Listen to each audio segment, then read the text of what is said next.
ಅವತ್ತಿಂದ ಇವತ್ತುವರೆಗೂ ನುಡಿದಂತ ಸರ್ಕಾರ ನಡೆದಂತ ರಾಮಯ್ಯನೇ. ಇವತ್ತು ನಡೆದೋದ್ರು ನಮ್ಮ ರಾಮಯ್ಯ ಅವರು ಮೇಡಮ್, ಇವತ್ತು ಕೂಡ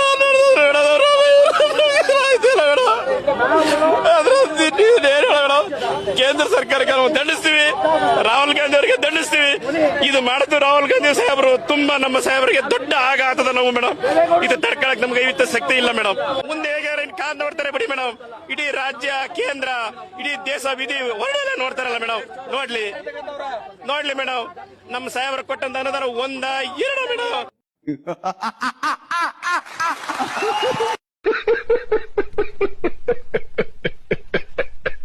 ನಿನ್ನೆ ಈ ವ್ಯಕ್ತಿ ಅಳ್ತಾ ವಿಡಿಯೋ ಮಾಡಿದಾಗ ಸಿದ್ದರಾಮಯ್ಯ ಅವ್ರ ಮೇಲೆ ಅಭಿಮಾನದಿಂದ ಎಮೋಷನಲಿ ಡೌನ್ ಆಗ್ಬಿಟ್ಟು ಏನೋ ಓವರ್ ಆಗಿ ಮಾತಾಡ್ತಾ ಇದ್ರೆ ಇರ್ಲಿ ಒಂದ್ ಪರವಾಗಿಲ್ಲ ಅಂತ ಅನ್ಕೊಂಡೆ. ಕ್ಯಾಮ್ರಾ ಬರ್ತಾ ಇದ್ದಂಗೆನೆ ಅಳೋದು, ಲೈಮ್ ಲೈಟ್ ತಗೊಳ್ಳೋದು, ಸ್ವಲ್ಪ ಓವರ್ ಆಕ್ಟಿಂಗ್ ಮಾಡೋದು, ಆಸ್ಕರ್ ಲೆವೆಲ್ ಆಕ್ಟಿಂಗ್ ಪರ್ಫಾರ್ಮೆನ್ಸ್ ನ ತೋರಿಸಬೇಕು, ಅದೇ ಇವ್ರ ಉದ್ದೇಶ.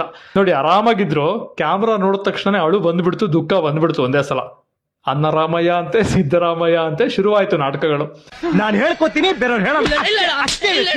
ಗೈಸ್, ಈ ಆಸ್ಕರ್ ಲೆವೆಲ್ ಪರ್ಫಾರ್ಮೆನ್ಸ್ ಗೆ ನೀವು ಎಷ್ಟು ಮಾರ್ಕ್ಸ್ ಕೊಡ್ತೀರಾ? ಇದ್ರ ಬಗ್ಗೆ ನೀವೇನಂತೀರಾ? ನಿಮ್ಮ ಅಭಿಪ್ರಾಯಗಳೇನು? ಕಮೆಂಟ್ ಮಾಡಿ, ಪ್ರತಿಯೊಬ್ರು ಶೇರ್ ಮಾಡಿ, ಈ ವಿಡಿಯೋನ ರೀಪೋಸ್ಟ್ ಮಾಡಿ. ಇನ್ನಷ್ಟು ಇಂಥ ವಿಡಿಯೋಗಳನ್ನ ನೋಡೋದಕ್ಕೋಸ್ಕರ ನನ್ನ ಅಕೌಂಟ್ನ ಫಾಲೋ ಮಾಡ್ಕೊಳ್ಳಿ.